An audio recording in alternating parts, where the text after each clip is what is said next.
झारखंड के गवर्नर श्री रमेश बैस जी, मुख्यमंत्री श्री हेमंत सोरेन जी, केंद्रीय मंत्रिमंडल के मेरे साथी श्री ज्योतिरादित्य सिंधिया जी, झारखंड सरकार के मंत्रीगण, सांसद निशिकांत जी, अन्य सांसद और विधायकगण, देवी और सज्जनों, बाबा धाम आकर हर किसी का मन प्रसन्न हो जाता है। आज हम सभी को देवघर से झारखंड के विकास को गति देने का सौभाग्य मिला है।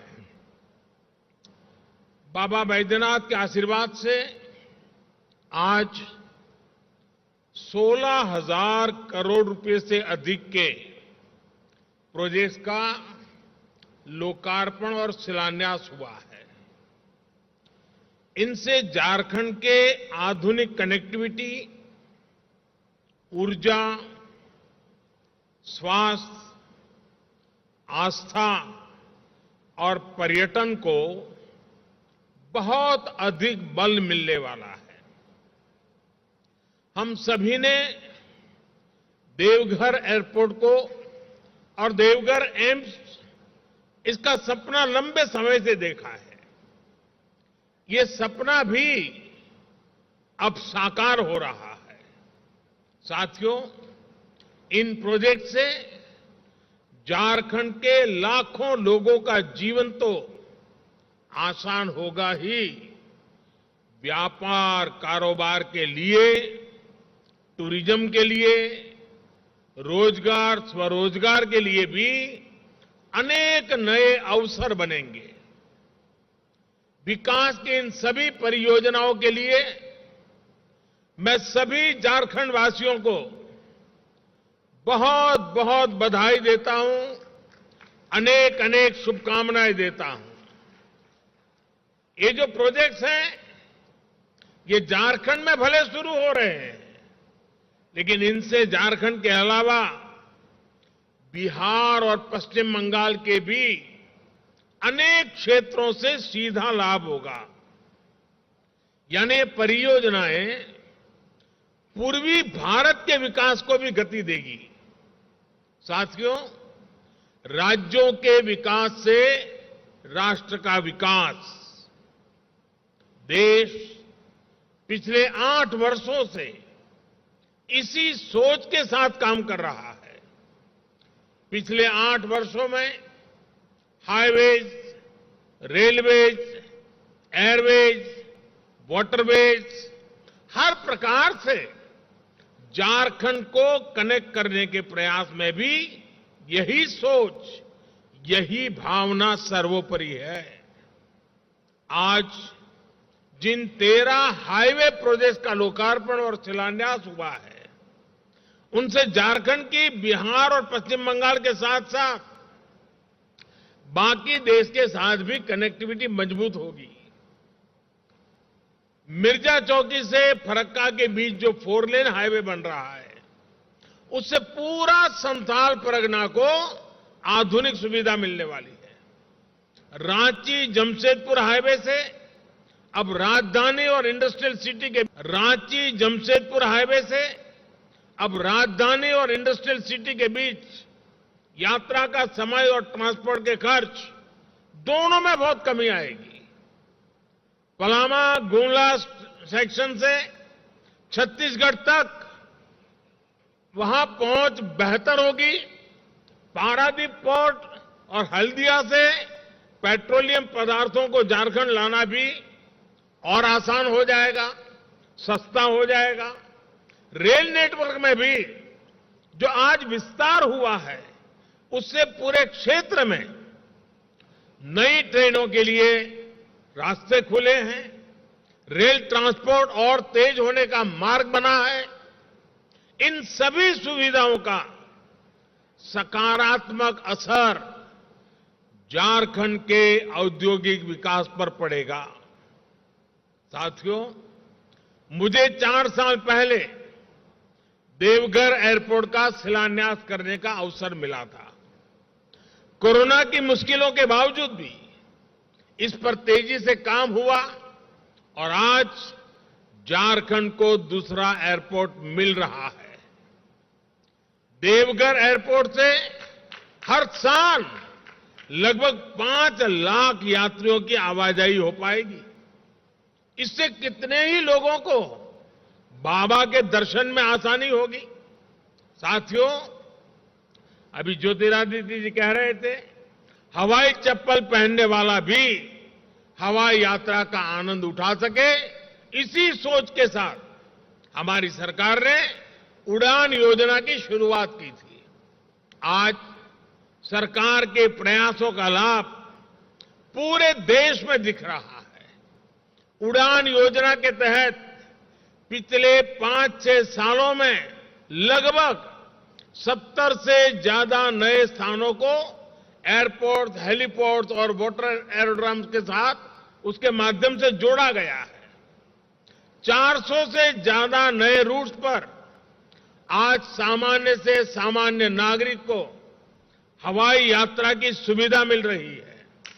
उड़ान योजना के तहत अभी तक 1 करोड़ यात्रियों ने बहुत कम मूल्य पर हवाई यात्रा की है। इनमें से लाखों ऐसे हैं जिन्होंने पहली बार एयरपोर्ट देखा, पहली बार हवाई जहाज पर चढ़े।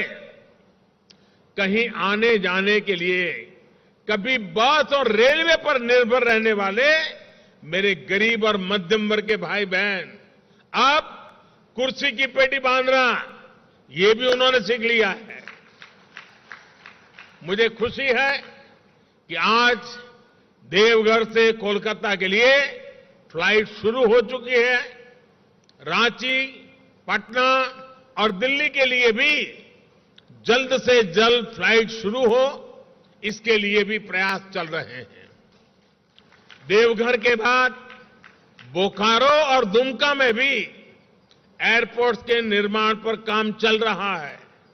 यानी झारखंड में आने वाले समय में कनेक्टिविटी निरंतर और बेहतर होने वाली है। साथियों, कनेक्टिविटी के साथ साथ देश के आस्था और आध्यात्म से जुड़े महत्वपूर्ण स्थलों पर सुविधाओं के निर्माण पर भी केंद्र सरकार बल दे रही है।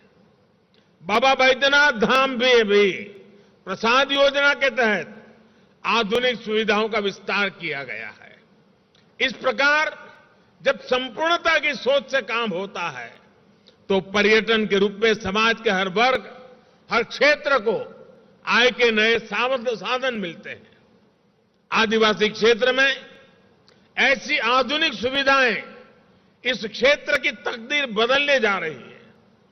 साथियों, पिछले 8 वर्ष में झारखंड को सबसे बड़ा लाभ गैस आधारित अर्थव्यवस्था की तरफ बढ़ते देश के प्रयासों का भी हुआ है।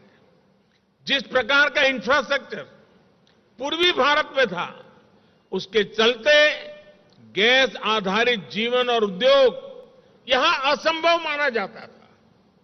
लेकिन प्रधानमंत्री ऊर्जा गंगा योजना पुरानी तस्वीर को बदल रही है। हम अभावों को अवसरों में बदलने पर अनेक नए ऐतिहासिक निर्णय कर रहे हैं। आज बोकारो आंगुल सेक्शन के उद्घाटन से झारखंड और ओडिशा के 11 जिलों में सिटी गैस डिस्ट्रीब्यूशन नेटवर्क को विस्तार मिलेगा। इससे घरों में पाइप से सस्ती गैस तो मिलेगी ही, सीएनजी आधारित यातायात को बिजली, fertilizer, steel, food processing, cold storage, ऐसे अनेक उद्योगों को भी गति मिलने वाली है।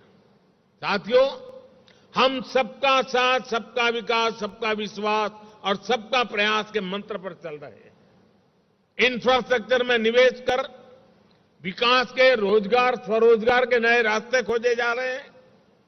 हमने विकास की आकांक्षा पर बल दिया है, आकांक्षी जिलों पर फोकस किया है। इसका भी लाभ आज झारखंड के अनेक जिलों को हो रहा है। मुश्किल समझे जाने वाले क्षेत्रों पर, जंगलों पहाड़ों से घिरे जनजातीय क्षेत्रों पर हमारी सरकार विशेष ध्यान दे रही है। आजादी के इतने दशकों बाद जिन 18,000 गांवों में बिजली पहुंची, उनमें से अधिकांश दुर्गम क्षेत्रों के ही थे। अच्छी सड़कों से जो क्षेत्र वंचित थे, उसमें भी ग्रामीण, आदिवासी, दुर्गम क्षेत्रों का हिस्सा सबसे अधिक था। दुर्गम क्षेत्रों में गैस कनेक्शन, पानी कनेक्शन पहुंचाने के लिए भी पिछले 8 वर्षों में ही मिशन मोड पर काम शुरू हुआ है। हम सभी ने देखा है कि पहले किस तरह बेहतर स्वास्थ्य सुविधाएं भी सिर्फ बड़े बड़े शहरों तक ही सीमित थी। अब देखिए, एम्स की आधुनिक सुविधाएं अब झारखंड के साथ साथ बिहार और पश्चिम बंगाल के एक बड़े जनजातीय क्षेत्रों को मिल रही है। ये तमाम प्रोजेक्ट्स इस बात के प्रमाण है कि जब हम जनता की सुविधा के लिए कदम बढ़ाते हैं तो राष्ट्र की संपदा का निर्माण भी होता है और विकास के नए अवसर भी बनते हैं। यही सही विकास है। ऐसे ही विकास की गति को हमें मिलकर तेज करना है। एक बार फिर झारखंड को मैं बहुत बहुत बधाई देता हूं, बहुत बहुत शुभकामनाएं देता हूं। बहुत बहुत धन्यवाद।